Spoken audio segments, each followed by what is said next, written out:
Now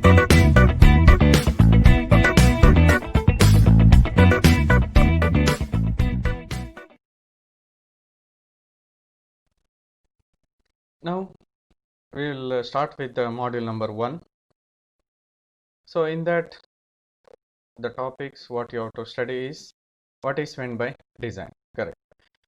So design may be defined as a creative physical realization of theoretical concepts.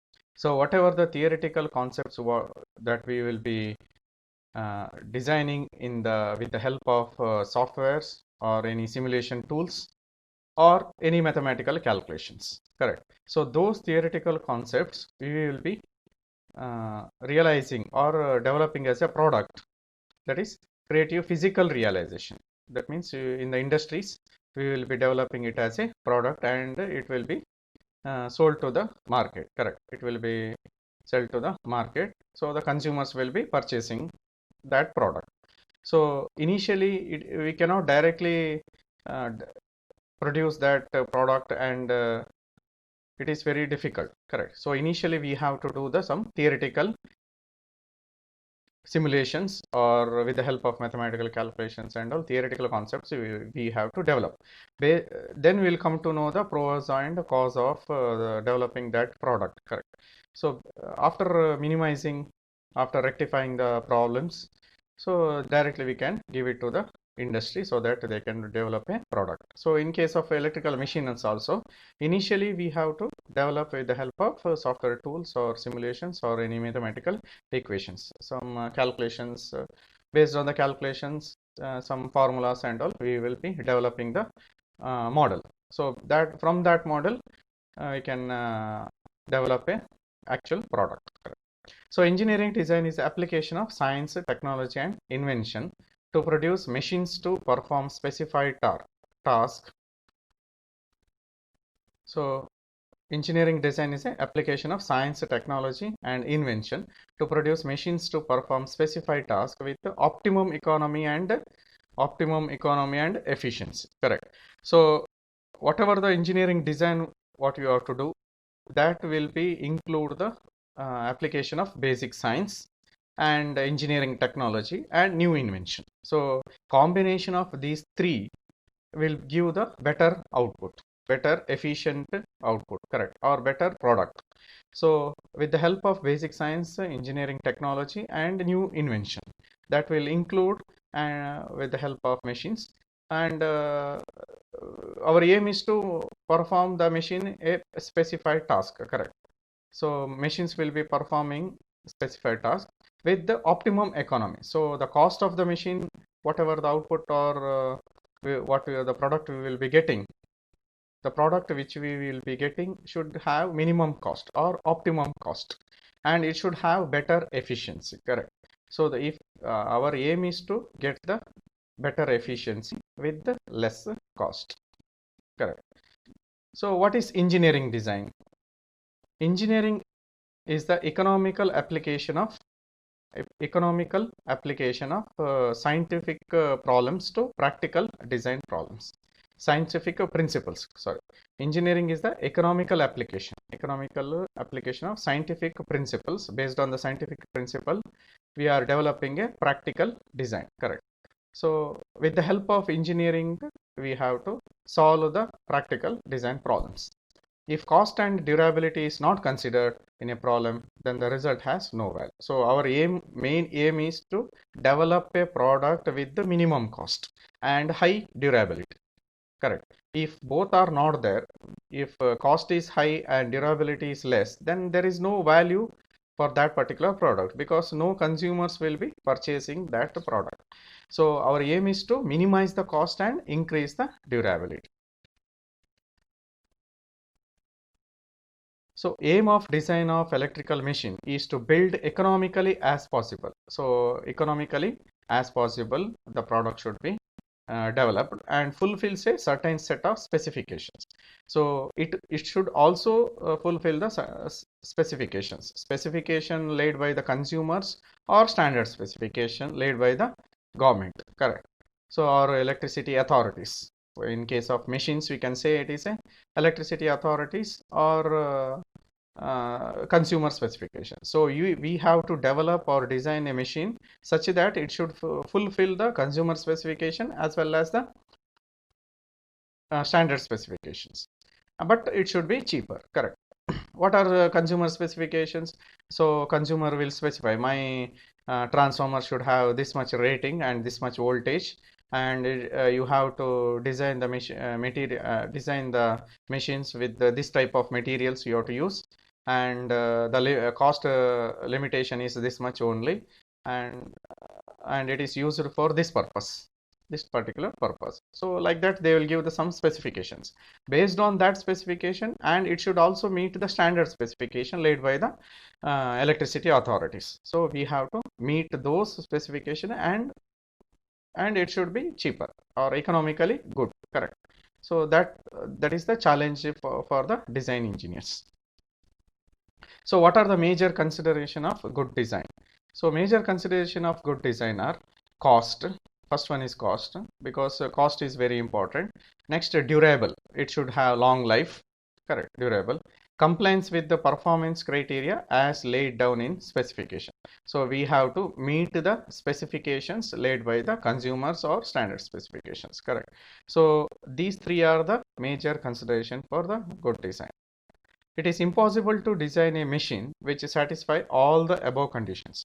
So it is not possible to design a machine which has a cheaper and high efficiency, or you can say more durable, correct. If you are meeting all the specifications laid by the consumer or standard specification, and it is having high durable, then it is giving a you are using a good type of materials, correct, standard materials, or then the automatically the cost of the machine will be increases, correct. So you cannot satisfy all the conditions simultaneously. It is not possible to design a machine which satisfy all the above conditions together simultaneously. So that is very important. Machine which have long life, use high quality materials, and uses advanced manufacturing techniques will be costly, correct. So everyone want their machines which is used should have high long life, correct. And they are thinking that it should have use good quality materials, because the quality of the materials which are used for that particular machine is should be high quality materials, standard quality of machine materials, and it should use advanced manufacturing techniques, modern manufacturing techniques also you can use. So if you consider all the three together, then automatically the cost of the machine will be increases. So we cannot minimize the cost. So next, design factors. What are the factors we will be considering for the design? The basic structure of an electromagnetic rotating electrical machine. So generally, if you consider the transformer, induction motor, or DC machine or synchronous machine, you have studied about their working principle, their parts, construction, working principle, everything you have studied in your lower semesters. Now recalling that one, we will generalize all the machines with respect to their structure or the construction. So basic structure of electromagnetic, all the machines are electromagnetic rotating machines. Even transformer is a static device, but all other machines are rotating machines. All are electromagnetic machines, correct. So what are the basic structure of a rotating machine? So if you see this figure, so you can consider as this is a basic structure of rotating machine, correct. So here cores are there. So if you see here, cores, windings, this is a frame. If you consider all the machines, the frames, outermost frame will be common. So this is the cores, and this is the windings in all kind of machines. If you recall the construction of the machine. So this is the shaft, and this is a rotor part, that is the rotating part, correct. But in case of transformer, it is a rotor part is not there. So this is the stator part, which is outermost part, correct. So the bearings are there, bearings, and in between stator and rotor, air gap is present, correct. So you can say that this is the general construction structure of a rotating electromagnetic machine.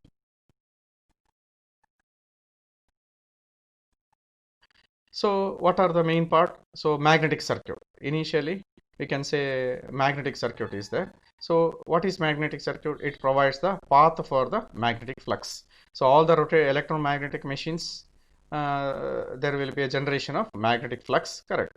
So in the magnetic circuit, the flux will be moving, correct? It provides a path for the magnetic flux and consists of air gap. So there will be an air gap. In the air gap, magnetic flux will be rotating or moving. Stator and rotor teeths are there. If it is a stator and rotor, then stator and rotor slots are there. The slots, you will be having the stator and rotor teeth, and stator and rotor cores, or you can call it as a yoke, that forms the magnetic circuit of that particular machine. So path for magnetic flux, which is consists of air gap, stator and rotor teeth, and stator and rotor cores, that will be considered as a magnetic circuit. Now what about electrical circuit? So all the machines will be having the magnetic circuit as well as a electrical circuit. So it consists of a stator and rotor windings. So electrical circuit means it consists of a stator and rotor winding. The winding of a transformer or a rotating machine conveys electrical energy to or from the working region and is concerned with the production of EMF. So in the electrical circuits, there will be changes or changeover of electrical energy from the with the help of windings, and there is a production of EMF takes place, and development of magneto-mechanical force. Windings are formed from suitably insulated conductors. So conductors are insulated with the help of windings. Windings are, or conductors are suitably insulated, or we can say that windings which are present in the stator and rotor circuit are called as an electrical circuit of that particular machine. Next, the third one is a dielectric circuit. What is meant by dielectric circuit? The dielectric circuit consists of insulation required to isolate one conductor from the another. So separation of two conducting parts. There will be separation should be required in each and every machine. So that forms the dielectric part of the machine. Correct. So and also the winding from the core. So dielectric circuit will be isolating the two conducting part in between, and also the winding from the core. There will be separation of winding from the core. So that also form the part of dielectric circuit. The insulating materials are essentially non-metallic and may be organic or inorganic, natural or synthetic. So dielectric circuit, we can consider it as a insulating materials. Correct. So which will be isolating the two conducting part and isolating from the windings and the core. So these are all not the metallic parts. They are non-metallic parts. Maybe organic, inorganic, or natural or synthetic. That is, organic materials may be used as insulators, or inorganic materials also you can use as a insulating materials. Some insulating materials are available naturally, like rubber. Correct. Rubber, glass, and all. And some are synthetic, that is man-made. Synthetic means man-made. So combination of many insulating materials, so that we will produce a better temperature withstanding in insulating materials. So it is called as a synthetic. So that forms the dielectric circuit of that particular machine part. Correct. So next, fourth one, we can say thermal circuit. So temperature consideration circuit. So each and every machine will be having the thermal circuit. That is, thermal circuit is concerned with the mode and media for dissipation of heat. So when the rotating machine is continuously running, or the transformer it is running, or transformer is taking the load for 24 hours, there will be a dissipation of heat takes place. So we need to cool it, correct? So we have to reduce the temperature which is produced inside the rotating machine or transformer. So that is called as a thermal circuit.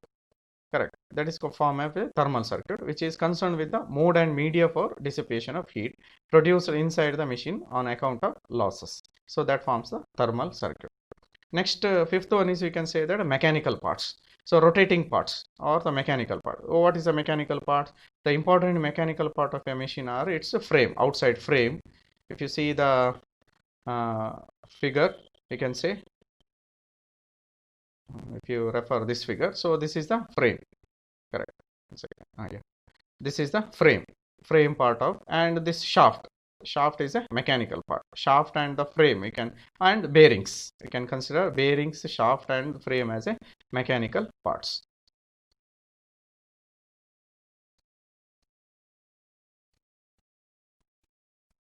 Yeah, bearing and shaft. So next, now we have to consider the limitations in design. So this is one of the important question.